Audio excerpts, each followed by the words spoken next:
Bai Guanxing merendahkan, dengan ekspresi mencibir di wajahnya. Orang sepertimu tidak ada hubungannya dengan Tian-Tian, tapi menyalahkan lingkungan yang buruk. Dia memilih untuk berbaring dan makan dan menunggu untuk mati.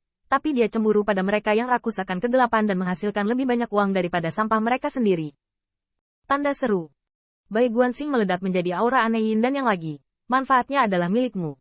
Kekuatan Leize dimurnikan olehmu. Dan aku akan menanggung rasa sakitnya. Manfaatnya membuatmu puas, bukan? Anda benar. Anda adalah putra naga sejati. Anda beruntung. Saya tidak bisa memprovokasi saya. Tidak bisakah saya mengikuti Anda? HMPH. Betapa kuatnya dirimu. Di balik pedang Wukong adalah murid langit naga matahari yang menyala-nyala. Bahkan kakak Yue Kong tidak bisa bersembunyi. Tapi aku lolos. Salahkan aku. Salahkan aku karena melihat dua trik ini. Salahkan perut kecilku dan waspadalah dari segalanya. Orang-orang, saya sudah menemukan cara untuk memecahkannya. Suara sarkasme. Seperti jatuh ke dalam jurang. Membuat hati Qin Yichen hancur. Dan sepertinya ada banyak suara di benaknya yang mengatakan kepadanya bahwa sekarang, berdiri dan hancurkan wajah Bai Guanxing dengan pukulan. Lebih banyak suara memberitahunya bahwa dia adalah keturunan naga sejati yang tidak tahu berapa generasi. Dan ada terlalu banyak orang yang lebih baik darinya. Sister Waner, Putra Baize, dan Huasu, mereka semua menyendiri. Mengapa repot-repot menderita sendiri penderitaan ini? Kembali ke rumah surga suci untuk menjadi patriark Anda sendiri. Bukankah kaya dan terhormat seumur hidup? Bahkan ada suara yang memberitahu Qin Yichen bahwa Putra Baize dapat membunuhnya dan menyelamatkannya. Dan leluhur kulit hitam akan membunuhnya tetapi tidak akan menyelamatkannya. Lain kali, dia pasti akan mati. Pikiran yang tak terhitung jumlahnya ini cukup untuk membuat Qin Yichen benar-benar tercabik-cabik, cukup untuk membuatnya tidak merangkak keluar dari lubang yang dalam yang dia hancurkan setelah dia jatuh. Namun, dalam hati Qin Yichen, hanya ada satu pikiran. Pikiran ini sangat lemah, bahkan dipenggal oleh pikiran yang tak terhitung jumlahnya, dibantah dan diinjak-injak. Pikiran itu seperti nyala lilin yang tertiup angin, begitu lemah sehingga tidak padam, tidak masuk akal. Namun, idenya adalah bahwa bahkan jika tubuh bawaan Qin Yichen hancur menjadi serutan kereta bawah tanah, itu tidak dapat dipadamkan. Ini adalah leluhur Hei bukannya Bai Guanxing yang menginjak kepalanya, tidak mungkin untuk memadamkannya. Karena pikiran itu adalah prinsip surgawi yang sejati. Tianli tidak bisa dihancurkan. Dia tidak mampu menggunakan senjata kekaisaran terlebih dahulu. Dialah yang mengambil tangan pertama. Dialah yang dikalahkan oleh Bai Guanxing dengan kekuatan Leize. Pedangnya tidak bagus, dan dialah yang membiarkan Bai Guanxing melarikan diri. Dao itu tidak bagus, dan dia satu-satunya yang memiliki kartu-kartu ini. Bai Guanxing telah melihatnya, Yuan Tiandi juga telah melihatnya, dan Hei Ju juga telah melihatnya. Dialah yang ingin mengalahkan musuh lagi dengan kartu hall yang sudah diketahui musuh. Pada saat itu, angin salju tiba-tiba naik, tetapi pikiran yang seperti lilin tertiup angin tidak hanya tidak padam, tetapi memanfaatkan angin untuk memicu nyala api yang mengerikan. Pada saat itu, Qin Yichen menetap di hatinya. Dan dia berkata pada dirinya sendiri dengan raungan yang tak terhitung jumlahnya di dalam hatinya. Ada ribuan jalan besar, satu-satunya jalan surga. Kekuatan Leize adalah hadiah dari nenek moyang kita. Bai Guanxing tidak menyembunyikan keserakahan pribadinya, tetapi tetap memberikannya kepada dirinya sendiri. Dia bahkan harus membantu dirinya sendiri dengan rasa sakit karena memurnikan kekuatan Leize. Dialah yang salah. Apa? Tanda seru. Tanda seru. Tanda seru. Pada saat itu, ujung jari Qin Yichen terbang secara horizontal, berubah menjadi pedang, yang hanya 1000% dari kekuatan tubuh bawaannya. Cahaya dari pisau yang dipotong sangat lemah, tetapi itu brilian. Aku tidak membutuhkan orang lain untuk menanggung rasa sakit yang harus aku derita. Tanda seru. Tanda seru. Pisau terpotong, menyebabkan pegunungan bersalju bergetar, dan bintang di tangan Bai Guanxing menjadi terang dan gelap, hampir terbang menjauh.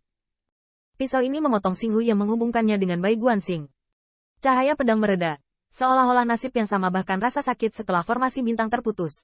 Sedotan terakhir Qin Yichen dihancurkan, dan tidak ada kehidupan. Namun, di dalam lubang yang seperti gua es 10.000 zang, naga petir bercokol, dan gaung naga tidak ada habisnya, seperti suara Taoisme yang bergema di tungku. Itu bisa membuat orang yang jatuh ke dalamnya lebih banyak seluruhnya, dan tulang pemurnian tidak selamat. Namun, di antara 9 naga petir, kami melihat untaian pedang terus berkumpul, membiarkan naga petir itu menggigit. Tapi masih berkumpul bersama, seolah-olah kelima jari itu terkepal, dan 9 naga petir itu hancur. Bai Guanxing berdiri di atas gua es, melihat ke bawah, tangan di belakang punggungnya, mulutnya mengerucut dengan cibiran yang nyaris tidak menyelamatkan nyawa yang terakhir. Hampir sama. Namun, begitu kata-katanya selesai, sosok Bai Guanxing tiba-tiba menghilang. Detik berikutnya, saya melihat Hua Daorou memuntahkan darah, dan dia langsung diinjak oleh Bai Guanxing. Lihat, lihat, lihat. Apa kau mengalahkanku? Aku sudah lama di sana. Apa kau mengalahkanku karena Yi Chen? Luar biasa menonton filmnya, kan? Kurasa aku mengalahkan Yi Chen dengan sangat buruk, jadi aku bersedia melepaskanmu, kan? Ya.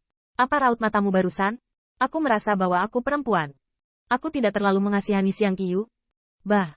Kamu jelek sekali. Jadi kamu harus menghancurkan mukamu dulu, agar kamu tidak harus sakit. Bang. Bang. Bang. Setiap langkah kaki Bai Guanxing membuat tubuh Hua Dao Judo bergetar. Bahkan Bai Guanxing sangat kejam, menginjak setiap jengkal Hua Dao Rou dan meremukkan setiap jengkal tulangnya. Fitur wajah Hua Dao Rou yang seperti ukiran batu giok semuanya berubah bentuk, tetapi mata naga platinumnya sangat cerah, seolah-olah masih berupa air. Bai Guanxing melihatnya di matanya tetapi hampir muntah. Kamu cukup nyaman menginjakmu seperti ini? Kapan suku Huaxu melahirkan pelacur? Oh, begitu. Apakah kamu melihatku memberikan kekuatan Leize kepada Yi Chen untuk dimurnikan, menungguku menyembuhkanmu dengan air bunga matahari Sister Huaxu? Saya masih berpikir bahwa saya menginjak-injak Anda sampai berkeping-keping hanya untuk lebih berintegrasi dengan air bunga matahari, bukan? Kamu sangat pintar. Bai Guanxing menyeringai, menginjak kaki ini. Lebih dari tidak mengetahui belas kasihan dan menghargai giok, itu hanya menghancurkan bunga. Seluruh tubuh, yang membuat Yao Yue Kong menonton di samping, gemetar ketakutan, dan ingin naik dan menendang Bai Guanxing. Ini hanya tentang menang atau kalah. Ini bukan tentang menang atau kalah, dan jika kamu menginjak tulangnya, kamu masih harus menginjak wajahnya. Bai Guanxing menoleh ke belakang dan mencibir. Apakah Anda ingin dipukuli juga? Yao Yue Kong bergidik, dan Bai Guanxing mencibir di matanya. Kaisar monster yang bermartabat ketakutan dengan pandangan matanya sendiri, limbah.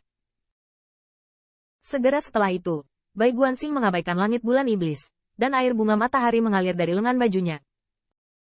Air bunga matahari mengembun menjadi bola air dan jatuh ke mulut Hua Daoru, seolah-olah dia bisa memurnikan ke dalam tubuh selama dia menurunkannya. Kepala. Hei, kamu juga tidak mau. Bukankah kamu hanya menunggu air bunga matahari Sister Huaxu? Aku sudah memberikannya kepadamu. Turunkan kepalamu dan ambil sendiri. Kau memotong lenganku dan pedang. Kau jauh lebih baik daripada Yi Chen. Lagi pula, dia terlahir sebagai orang biasa yang sederhana. Betapa baiknya hidupmu. Kau lahir dengan darah murni Kaisar Huaxu dan Kaisar Hao Tian. Hua Daoru sangat marah.